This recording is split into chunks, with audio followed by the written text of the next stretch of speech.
काल गेले होते आमच्या काजीत, ते सुक्यो काजी आता पडले होत ना खैखर, तो गोळा करूसाठी गेलं होतं. तर छोटासा एक रतांब्याचा झाड हा. पण म्हटले चांगलं पिकू दे, अजून चांगलं पिकलं नाही. हे पिकलेलं होतं ते काढून आणलंय, तयार झालं ना चांगलं. आणि त्यांना आज दिवसभर ना उन्हात ठेवलंय. उन्हात ठेवल्यामुळं अख्खूच रतांबू उन्हात ठेवलंय. आणि उन्हात ठेवल्यामुळे ना ते पूर्ण उन्हान कसं तयार झालं बघा, लाल लाल कशी बी झाली. आणि ह्याचं आता कसं माहिती आहे, ह्याचं कोकम सरबत काढायचो. आणि आणि आपण आगळ करताव ना, आगळात कशी पांढरी बी लागतात, हे का कसं असं ठेवायचा.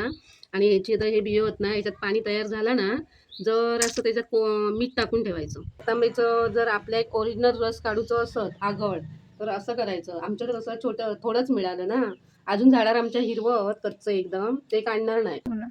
म्हणजे तुमची झाली की नाही कोकम तयारी पावसाची? कारण कोकमं पावसाळ्यात लागतात ना, डाळीत माशात. आणि तो आता सकाळी रस तयार करणार आहे. याच्यात आता मीठ टाकून ठेवतोय जरासा, म्हणजे एका पाणी सुटत मिठामुळे. आणि अशी करायची कोकम ना, आपल्या कोकम रस जर सरबत करूचं असत तर याचा रस काढून ठेवायचो. म्हणजे कसं मिसळ काय त्याच्यात नसतं. व्हिडिओ आवडल्यास लाईक आणि कमेंट करा. चॅनलचे सदस्य व्हा.